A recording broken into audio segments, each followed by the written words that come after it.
Assalamualaikum warahmatullahi wabarakatuh. Bismillah, alhamdulillah, wassalatu wassalamu ala rasulillah, la hawla wa la quwata illa billah, amma ba'du. Hadratil mukarramin, para ulama, para kiai, para sepuh, bil khusus Hadratil Mukarram Bapak Kiai Haji Masyuri Malik, Ketua Pengurus Besar Nahdlatul Ulama. Alhamdulillah beliau bisa hadir dan insyaallah akan memberikan taujihatnya pada kita semua. Hadratil Mukarram Rais Suriah PCNU Kota Depok Bapak Kiai Haji Syihabuddin Ahmad beserta seluruh jajaran Suriah dan para mustasyar yang saya hormati, hadir juga beberapa teman saya dari PWNU, Pak Kiai Haji Dasuki, Kiai Haji Abu Bakar Siddiq, Bapak Kiai Haji Dr. Ramdhani dan Pak Haji Hafid. Saya hormati Ketua PCNU Kota Depok, Bapak Kiai Haji Ahmad Solehan beserta seluruh jajaran Tanfidiyah. Saya hormati Pak Wali Kota Depok yang dalam ini diwakili oleh asisten dan bidang kesejahteraan rakyat. Mudah-mudahan tadi curhatannya disampaikan, Pak. Saya hormati Forkopimkot ya, Depok, Pak Kapolres. Terima kasih Pak Kapolres bisa hadir secara langsung. Pak Dandim atau yang mewakilinya, Pak Kajari, Ketua Pengadilan Negeri, Ketua Pengadilan Agama. Saya hormati Kepala Kantor Kementerian Agama Kota Depok, terima kasih Pak. Dan saya hormati hadir juga ormas-ormas Islam tadi yang sampaikan, yang hadir adalah dari Ketua PD Muhammadiyah. Saya hormati para Ketua Badan Otonom NU, Ansor, Fatayat, Ibnu PPNU, Pagar Nusa, Cekiha, Pergunu, dan berikut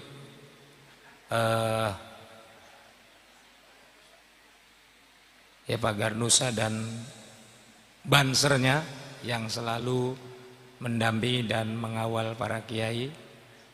Dan yang saya hormati para ketua lembaga di lingkungan PCNU Kota Depok, yang saya banggakan para peserta konferensi cabang Nahdlatul Ulama Kota Depok yang ke-7, Rais Suriah dan Ketua Tanfidiyah MWCNU se-Kota Depok. Dan mestinya pengurus ranting juga diundang sebagai peninjau, dan para tamu undangan yang saya tidak bisa nyebut satu persatu. Puji syukur marilah kita panjatkan kepada Allah Subhanahu wa taala yang alhamdulillah pagi menjelang siang ini kita bersama-sama hadir dalam pembukaan konferensi cabang Nahdlatul Ulama Kota Depok yang ke-7. Mudah-mudahan konferensi yang dilaksanakan pada hari ini mendapatkan keputusan-keputusan terbaik dan akan membawa kemajuan Nahdlatul Ulama Kota Depok 5 tahun yang akan datang. Amin ya robbal alamin. Sholawat serta salam semoga selalu terlimpah curahkan pada baginda junjungan besar kita kanjeng Nabi Muhammad sallallahu alaihi wasallam serta keluarga, para sahabat dan umatnya. Mohon maaf Bapak Ibu sekalian, suara saya lagi terganggu sudah 5 hari ini, tapi ini alhamdulillah sudah mulai pulih. Pertama tentu selaku Ketua PWNU Jawa Barat mengucapkan selamat atas terlaksananya konferensi cabang Nahdlatul Ulama yang ke-7 yang dilaksanakan oleh PCNU Kota Depok. Yang kedua, tentu sebelum saya melanjutkan sambutan, tentu saya menyampaikan salam dari Rais Suriah PWNU Jawa Barat, yaitu Kiai Haji Abun Bunyamin, yang hari ini beliau tidak bisa hadir secara langsung karena beliau lagi melaksanakan ibadah haji. Berangkat kemarin pada tanggal 6 ya, pada hari Kamis. Kita doakan semua, karena di samping Rois Surya juga pengurus NPWNU banyak yang berangkat, kemudian beberapa ketua PCNU Jawa Barat juga ada 7 ketua PCNU yang lagi berangkat haji, dan kita doakan semua jamaah haji dari Indonesia khususnya Jawa Barat diberikan kesehatan, kekuatan sehingga bisa melaksanakan ibadah haji dengan sempurna. Kemudian Bapak dan hadirin sekalian yang saya hormati, konferensi cabang ini merupakan permusyawaratan tertinggi di tingkat kabupaten kota, ya, termasuk konferensi cabang Nahdlatul Ulama Kota Depok. Jadi ini permusyawaratan tertinggi, di mana di dalamnya ada 3 hal menurut saya. Yang pertama adalah evaluasi, laporan pertanggungjawaban kepengurusan Nahdlatul Ulama 5 tahun ke belakang. Sebentar lagi kepengurusan NU Kota Depok beserta seluruh lembaganya ini akan demisioner. Oleh karena itu ya tentu harus ada laporan pertanggungjawaban. Laporan pertanggungjawaban keuangan, laporan pertanggungjawaban program apa saja yang sudah dilaksanakan oleh kepengurusan cabang Nahdlatul Ulama Kota Depok 5 tahun ke belakang. Mudah-mudahan apa yang telah dilakukan oleh PCNU Kota Depok dengan seluruh jajarannya, ya saya sih melihat sudah mulai bagus ya. Konsolidasi juga berjalan, kemudian kaderisasi juga sudah 3 angkatan ya. Kaderisasi PD PKPNU. Nah ini saya berharap 5 tahun ke depan kaderisasi ini harus dimaksimalkan, karena kunci pergerakan Nahdlatul Ulama dimanapun, di tingkat wilayah, di tingkat kabupaten, di tingkat MWC dan ranting, ketika kaderisasinya berjalan, maka gerakan-gerakan Nahdlatul Ulama itu akan bisa masif. Termasuk program-program yang dicanangkan, yang direncanakan pada pelaksanaan konferensi, insya Allah juga akan bisa terrealisasikan ketika kaderisasinya berjalan dengan baik. Karena kaderisasi ini adalah merupakan kunci, ya, terutama kaderisasi PDPKPNU, pendidikan dasar, pendidikan kader penggerak Nahdlatul Ulama. Dan kaderisasi yang diluncurkan oleh pengurus besar Nahdlatul Ulama ini sangat luar biasa menurut saya. Dan alhamdulillah Jawa Barat selama 2 tahun ini sudah mencetak kader-kader penggerak NU, sudah hampir 7.000 kader penggerak NU. Sebanyak 89 angkatan ya. Sudah 89 angkatan. Tadi Kiai Haji Masuri Malik selaku Ketua PBNU bidang OKK dan sering hadir pada waktu PDPKPNU atau kaderisasi, beliau menyampaikan alhamdulillah Jawa Barat ini sekarang ya termasuk dari kegiatan kaderisasi Jawa Barat bisa menyokong 10%-nya ya, bisa menyokong 10%-nya. Mudah-mudahan Jawa Barat yang hari ini masih ketinggalan dengan Jawa Timur, Jawa Tengah dan Lampung, mudah-mudahan 5 tahun ke depan Jawa Barat juga bisa menyusul saudara-saudara kita yang sudah mampu melaksanakan programnya dengan baik, baik itu di pelaksanaan keagamaan maupun di sosial kemasyarakatan. Kalau kegiatan keagamaan di mana Nahdlatul Ulama ini adalah merupakan jam'iyah diniyah istimaiyah, tapi diniyah istimaiyahnya ini masih belum seimbang. Kalau diniyahnya ini sudah maksimal ya, saya pikir di semua tingkatan, di daerah manapun di desa manapun ada musola, ada madrasah, ada pondok pesantren, maka disitulah hadir tokoh-tokoh Nahdlatul Ulama, disitulah hadir pengurus-pengurus Nahdlatul Ulama. Sehingga pengaruh keagamaan Nahdlatul Ulama di semua tingkatan ini betul-betul dirasakan oleh masyarakat yang ada di Jawa Barat khususnya dan umumnya di Indonesia. Jadi kita meyakini, saya meyakini di seluruh Indonesia, di pelosok manapun, bahwa kegiatan keagamaan pasti di situ hadir Nahdlatul Ulama, pasti di situ hadir tokoh-tokoh Nahdlatul Ulama. Tapi di yang satunya ini, Jamiyah Diniyah Istimaiyah, di sosial kemasyarakatan, di soal ekonomi, di soal kesehatan, kemudian di pendidikan tinggi, ini masih belum banyak yang bisa dilakukan oleh Nahdlatul Ulama. Oleh karena itu ke depan kaderinitas maksimal, maka di samping kegiatan-kegiatan keagamaan, tapi sosial kemasyarakatan juga mudah-mudahan dirasakan betul oleh warga Nahdlatul Ulama.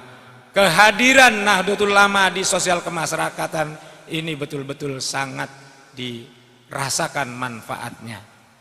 Saya tadi mendengar keprihatinan curhatan dari PCNU Kota Depok dengan belum bisa bekerja samanya dengan pemerintah Kota Depok.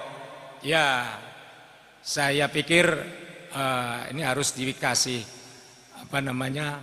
dikasih pengetahuan juga kepada wali kota. Karena warga NU ini juga termasuk warga negara Kesatuan Republik Indonesia, warga negara Kota Depok. Kewajibannya sama warga NU. Betul gak? Kewajibannya sama. Kita harus taat hukum, taat pajak. Warga NU kira-kira bayar pajak enggak? Bayar pajak. Jadi kewajibannya kita tunaikan, masa haknya kita ditinggalkan. Ini sebagai pesan moral Pak Asisten. Jadi kita ini membantu pemerintah ya. NU itu mulai dari berdirinya sampai hari ini membantu pemerintah ya. Termasuk ketika ada gejolak-gejolak, pasti NU berada di garda terdepan, membantu kepolisian, membantu tentara ya, membantu tentara. Jadi kalau hari ini masih ada pemerintah yang belum bisa bekerja sama dengan NU, saya yakin ke depan akan tertinggal. Presiden sendiri luar biasa memperhatikan kepada Nahdlatul Ulama. Hari ini Presiden Republik Indonesia Pak Jokowi betul-betul perhatian kepada Nahdlatul Ulama. Termasuk kami di PWNU kolaborasi kerjasama dengan baik dengan PWNU Jawa Barat, dengan pemerintah Provinsi Jawa Barat ya. Oleh karena itu mudah-mudahan Wali Kota Depok ke depan ya, karena 27 November kan termasuk akan ada pilihan wali kota.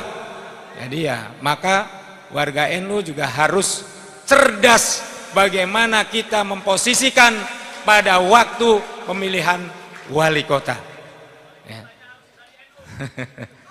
Bapak dan Ibu sekalian yang saya hormati, sebenarnya banyak yang ingin saya sampaikan, tapi karena waktu ya. Jadi yang pertama tadi saya sampaikan bahwa pada pelaksanaan konferensi cabang itu yang pertama adalah evaluasi, laporan pertanggungjawaban. Kemudian yang kedua adalah menyusun program 5 tahun ke depan, apa yang harus dilakukan oleh PCNU Kota Depok yang kaitan konsolidasi, kemudian kaderisasi dan program-program yang lainnya. Tentu juga yang bisa berkolaborasi dengan pemerintah daerah atau pemerintah kota. Saya sering menyampaikan contoh-contoh kabupaten kota yang sudah bagus kolaborasinya, kerjasama antara NU dengan pemerintah. Jadi kalau sudah bekerja sama dengan baik, NU ini punya 18 lembaga Pak Asisten, punya 18 lembaga. Jadi kalau mau kerjasama di bidang pendidikan berarti LP Ma'arif Kota Depok harus mampu menjalin kerjasama dengan Dinas Pendidikan Kota Depok. Kemudian di bidang pertanian, berarti lembaga pertanian harus bisa berkolaborasi membantu program-program pertanian Kota Depok dan yang lainnya. Kemudian yang terakhir, yang ketiga adalah konferensi juga ada pemilihan pengurus, pemilihan Rois Syuriah dan pemilihan ketua Tanfidiyah. Kalau Rois Syuriah pemilihannya adalah melalui ahwa, ya sudah ada aturan mainnya. Kalau pemilihan ketua Tanfidiyah tetap masih voting, ya masih pemilihan secara langsung. Tentu yang tahu siapa ketua yang akan terpilih adalah MWC yang menjadi peserta.